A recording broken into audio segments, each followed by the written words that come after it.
Инклюзивті білім берудің халықаралық тәжірибесі. Инклюзивті білімнің халықаралық тәжірибесі 20 ғасырдың аяғында көптеген дамыған әлем елдерінде мүмкіндігі шектеулі балаларды оқытуды дамытуда алдыңғы орында тұрған инклюзивті білім беру жүйесі болды. Жалпы білім беру үрдісіне енгізілген балаларға оқуды жеңілдететін қосымша, арнайы жағдай, көмек, қолдау қарастырылады. Елде интеграциялаудың өзіндік үлгісі іске асырылуда. Бұл білім беруде интеграциялаудың жан-жақты үлгісін құрудың мүмкін еместігін көрсетуді көздейді.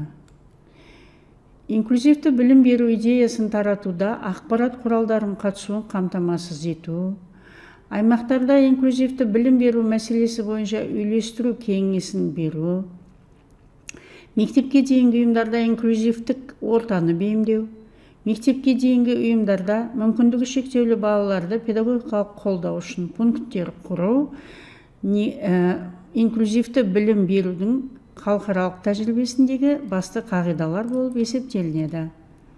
Инклюзивті білім беру ерекше білім беруге қажеттілігі бар балаларға оқуда жетістікке жетуге ықпал етіп, жақсы өмір сүру мүмкіндігін қалыптастырады.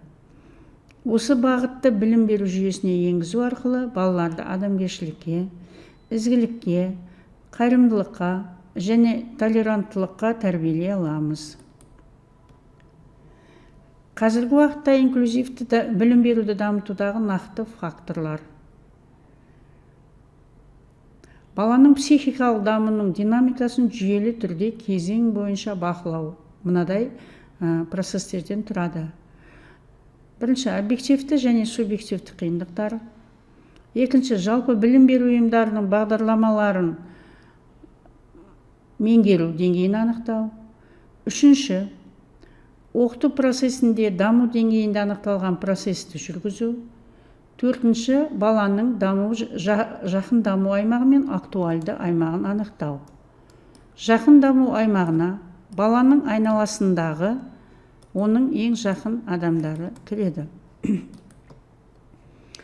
Ресей 1991 жылдың күзінен бастап мүмкіндігі шектеулі балаларды интеграциялау жобасын іске асыру жүзеге асырды. Нәтижесінде 11 аймақта мүмкіндігі шектеулі балаларды интеграциялап оқытудың экспериментальды алаңдары құрылды.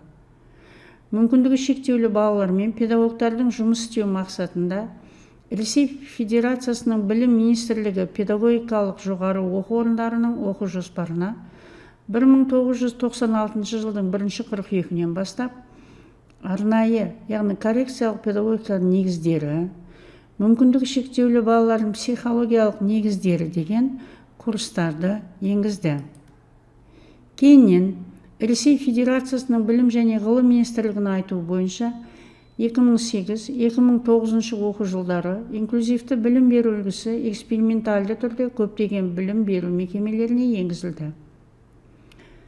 Ресейде мүмкіндік балаларды оқытудың инклюзивті білім беруден басқа да нұсқалары бар.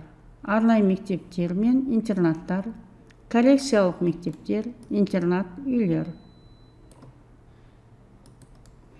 Алайда негізгі бағыт мүмкіндігі шектеулі балаларды оқыту негізгі мектептерді оқытуды көздейді.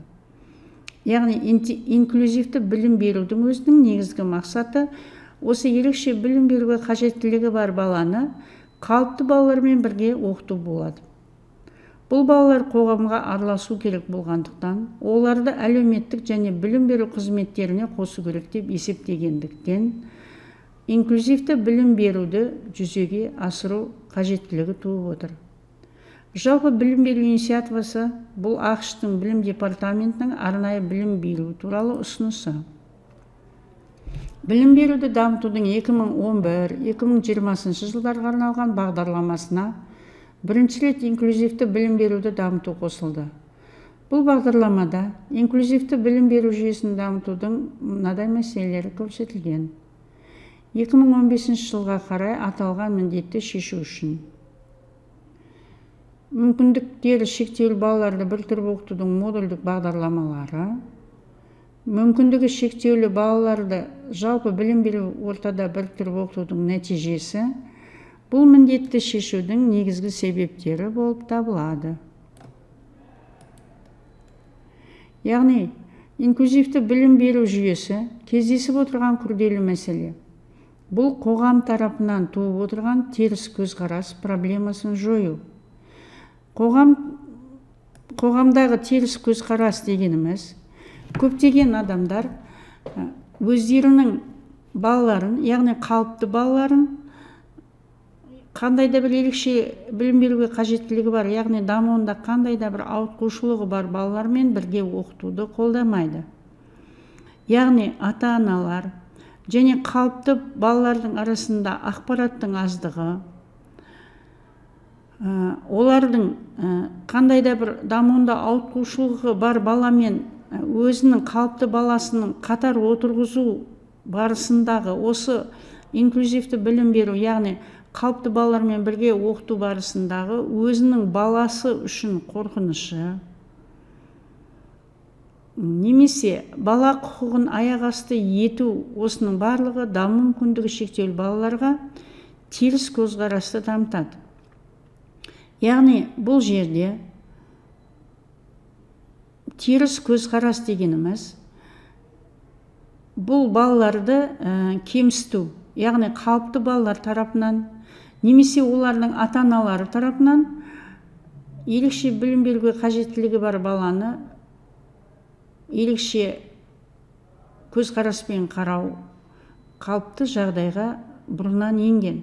Осы қалыпты жағдайды халық арасында көптеген ақпараттар тарату арқылы, яғни осы ерекше білім беруге қажеттілігі бар балаларды олардың диагноздарына қарай ПМПК, яғни педагогикалық, медициналық, психологиялық кеңестің құрамындағы мамандардың шешімімен, оның науқас тарихындағы жетістіктерімен және оның диагнозындағы қабылдау, даму қабілетінің қалыпты балаға жақындығын ескере отырып, балаларды инклюзивті білім беруге қосу бүкіл дүние жүзінде қазіргі таңда жүзеге ендіріліп отыр. Яғни білім беру жүйесінде инклюзивті білім беру жүйесі келіп ендіріліп отыр.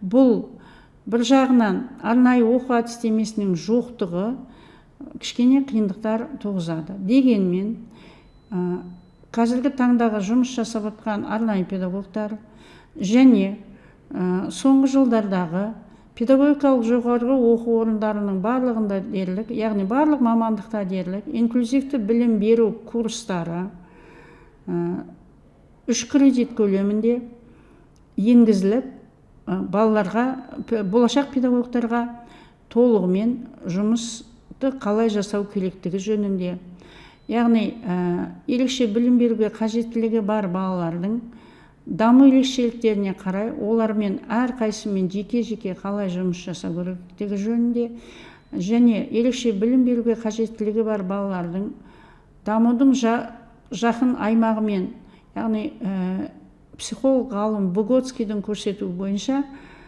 түрлі әдістерді ұсына отырып, сол әдістерді іс жүзінде қолдана отырып, балаларды қалыпты балалармен бірге білім беру жүйесіне енгізу бүгінгі таңда бүкіл халықаралық білім беру тәжірибесінде енгізіліп отыр.